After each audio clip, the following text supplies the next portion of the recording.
Hey guys, so this is going to be another video showcasing my three WRRS Western Railroad Supply 1275 and 1276 highway crossing bells. And I guess we'll start with the first one, which I got from a retired railroad employee. He worked in the crossings and he had this one and he gave it to me. So it's got a 6-inch base.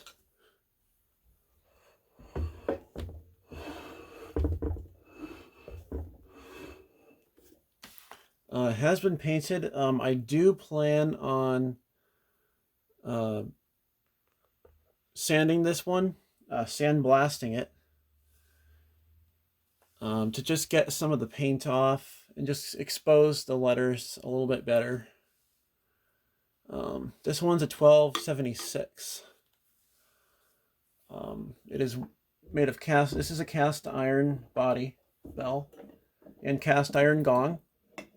I'll show the inside.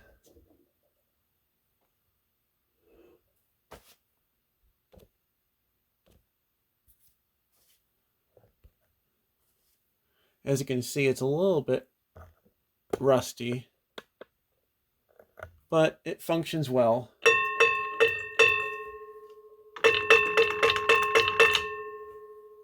There's a little bit of slop in the pins here. It's a little bit rough. I don't know if you can hear it. But yeah. Sanded the contacts. They're a little bit wonky. I know they should be touching, but this whole thing needs to be tightened up. Oh, it's just that American head screw there. Okay. Not a biggie. It's been rewired at some point in its life from CSX. I'm not showing what I'm talking about. There we go. These wires are obviously new. On the door, the paper is gone, unfortunately. So let's ring it.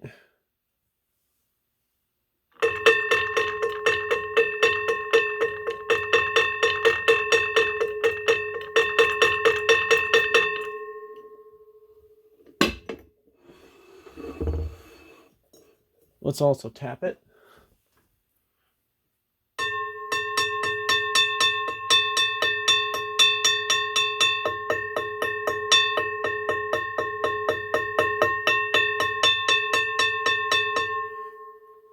Now, I'm not sure if you heard that, but I was hitting it at a place where the paint was pretty thick, and it kind of dulled the sound. So, as you can see, the paint's really thick. I can just feel that there's a whole bunch of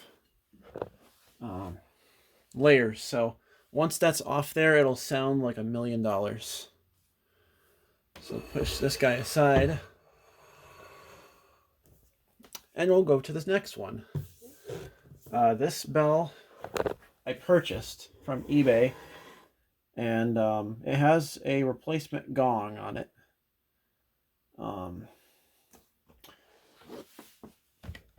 And this one is a bit different. This one is has no base and no lettering on the back. It wants to slide on its side. As you can see, it has areas for a mounting bracket, bolt. So let's open it up. In case you're wondering why I'm not powering these up, my Real Train's transformer, it burned out. I'm not sure what happened, but I didn't want to risk hurting or injuring my bells. So here's this bell. Let's zoom in on the paper. You can see it's in rough shape, but I kept it there nonetheless. There's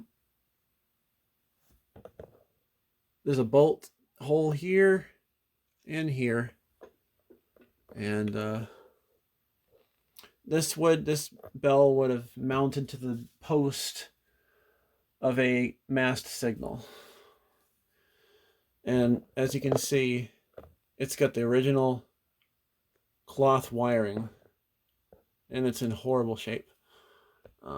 This one's more or less in retirement, and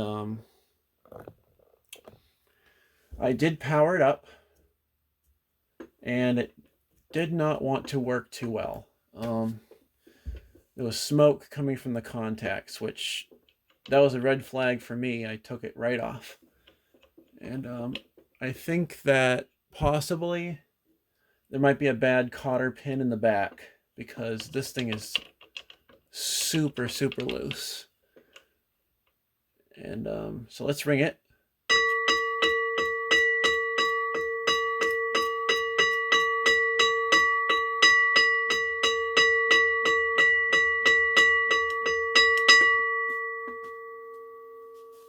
It does sound nice.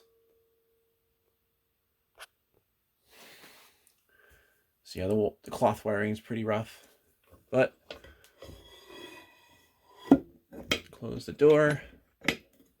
We'll turn it around and ring it again. It's going to want to flop on its side.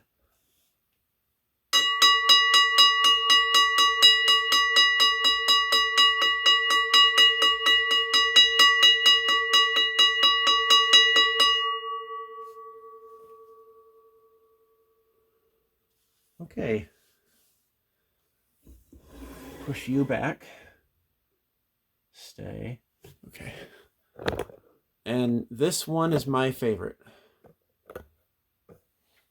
This bell is the first mini bell that I ever got.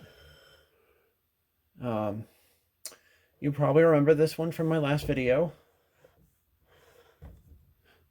The body is very rough feeling, and the model is 1275. Oh, sorry, no, 1276. This one is 1275. So let's open it up.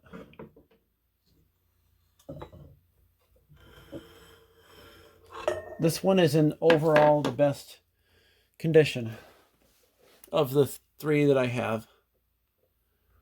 Let's just get a zoom in there. Not sure if you can make out what the magnets say.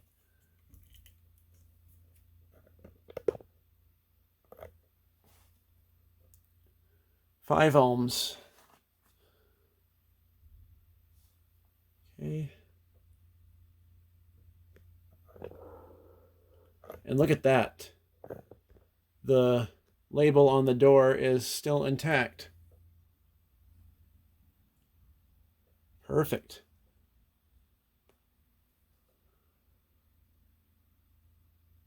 Pause that if you want to read it.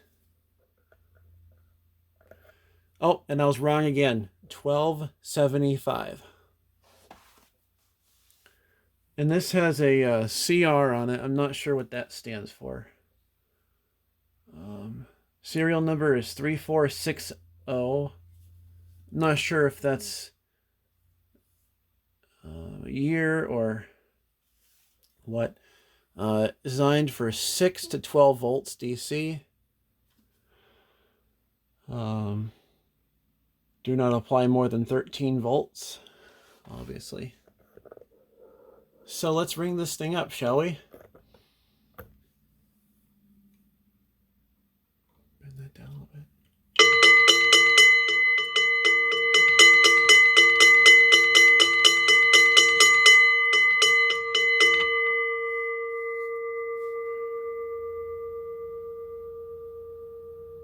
This thing sounds awesome.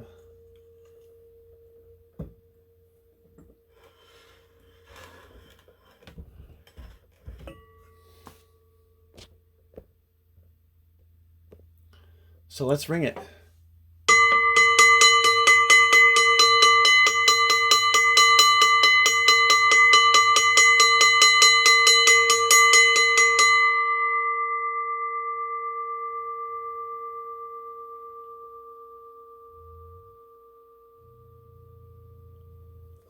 Love that reverberation.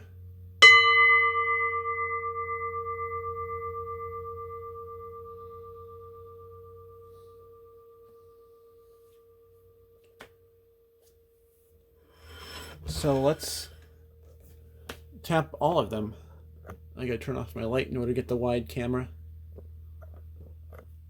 So let's compare the sound.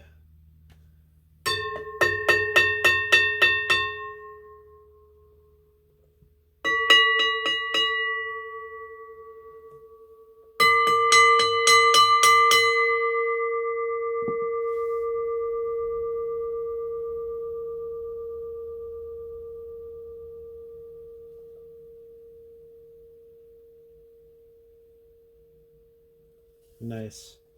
Well, I appreciate you guys watching, and next we will move on to the 12-inch bells. So stay tuned. Thanks for watching, guys.